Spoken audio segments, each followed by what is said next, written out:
रामपुर के जंगल में टुनटुनी और टूनी नाम की दो बहनें रहा करती थी। दोनों का स्वभाव एक दूसरे से बहुत अलग था। टुनटुनी अक्सर शहर जाने के सपने देखा करती थी। एक दिन टुनटुनी टूनी से कहती है, टूनी, इस गांव में मेरा दम घुट रहा है। काश हम लोग भी शहर में रहते तो अपने दिन भी मजे से कटते। तुझे पता है, कल ही बंटी कबूतर शहर से आया है। वो शहर की बहुत तारीफ कर रहा था। तब टूनी अपनी बहन को समझाते हुए कहती है, लेकिन दीदी, तुम्हें पता भी है शहर में रहना कितना कठिन हो गया है। शहर में ना ही पीने के लिए पानी मिलता है और ना ही सांस लेने के लिए ताजी हवा। चुप हो जा, बड़ी आई शहर की बुराई करने वाली। तुझे ये सब कैसे पता? ओहो दीदी, ये सब मैंने अखबार में पढ़ा था। टूनी, तुझसे कुछ भी कहना बेकार है, तू नहीं समझेगी। खैर टूनी, मैं बंटी कबूतर से मिलने जा रही हूँ। इतना कहकर टुनटुनी चिड़िया वहाँ से चली जाती है और बंटी कबूतर के पास पहुंचकर टुनटुनी कहती है, बंटी, मेरा भी शहर जाने को बहुत मन करता है, लेकिन क्या करूँ? जब भी कहती हूँ मम्मी पापा मुझे डांटने लगते हैं।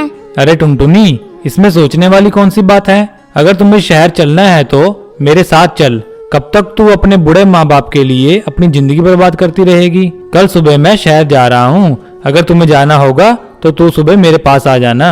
अगले दिन टुनटुनी चिड़िया बिना किसी को बताए बंटी कबूतर के साथ शहर चली जाती है। शहर आकर दोनों साथ साथ रहने लगते हैं। धीरे धीरे दोनों को एक दूसरे से प्यार हो जाता है और एक दिन दोनों शादी कर लेते हैं। कुछ दिन इसी तरह गुजर जाते हैं। एक दिन टुनटुनी चिड़िया को अपने घर की याद आती है। अगले ही दिन वो अपने गांव आती है। जब वो घर आती है उस समय टूनी घर का काम कर रही थी। टूनी टुनटुनी को देखती है तो उसे पहचान नहीं पाती और कहती है, कहिए, आपको किससे मिलना है? इस समय मेरे माँ बाप भोजन की तलाश में गए हैं।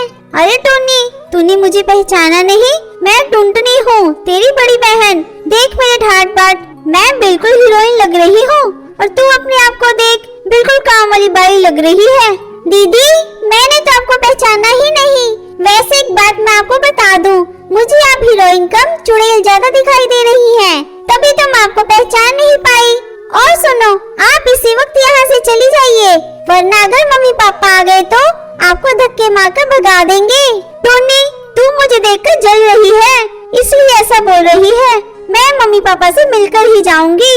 उस दिन आपको अपनी मम्मी पापा का जरा भी ख्याल नहीं आया जब आप इस घर को छोड़कर चली गई थी, वो भी किसी को बिना बताए। टूनी, अब तू ज्यादा मत बोल। तू मम्मी पापा की सेवा कर रही है ना, यही बहुत है। तू गांव की है और ग्वार ही रहेगी। मुझे इस गांव में नहीं रहना था, इसलिए मैं शहर चली गई। मैं तो कहती हूँ अब भी कुछ नहीं बिगड़ा, तू भी मेरे साथ शहर चल। आने दे मम्मी पापा को, मैं उनसे कहूँगी कि वो इस घर को बेचकर शहर में एक नया घर खरीद ले। तुझे भी शहर में रहने में बहुत मजा आएगा। तभी उसकी माँ सुंदरी कौवी वहाँ आ जाती है और वो कहती है, टूनी, तूने इसे घर में क्यों आने दिया? ये हम लोगों के लिए मर चुकी है। अब तो मेरी बस एक ही बेटी है, वो तू है। अब तो इसका मुंह भी मुझे नहीं देखना। ये जहाँ से आई है कह दे वही चली जाए। टूनी अपनी बहन को घर से बाहर निकाल देती है। टुनटुनी वापस शहर लौट आती है। अचानक एक दिन उसकी तबीयत बिगड़ जाती है। तब वो बंटी कबूतर से कहती है, सुनिए जी, लगता है अब मैं नहीं बचूंगी।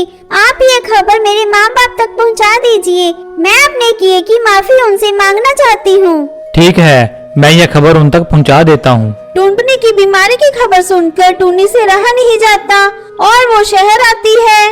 जब टुनटुनी अपनी बहन को देखती है तो उससे माफी मांगती है। तब टूनी उससे से कहती है, दीदी, अब तुम सोचना बंद करो। मम्मी पापा ने तुम्हें माफ कर दिया है। अगर तुम्हें शहर में रहना अच्छा लगता है तो तुम खुशी खुशी यहाँ रहो। मम्मी पापा को अब तुझसे कोई शिकायत नहीं है। टूनी के मुंह से ये बातें सुनकर टुनटुनी को बहुत ही राहत मिलती है और वो धीरे धीरे ठीक हो जाती है। इस तरह दोनों बहनें अपनी जिंदगी खुशी खुशी बिताने लगती है।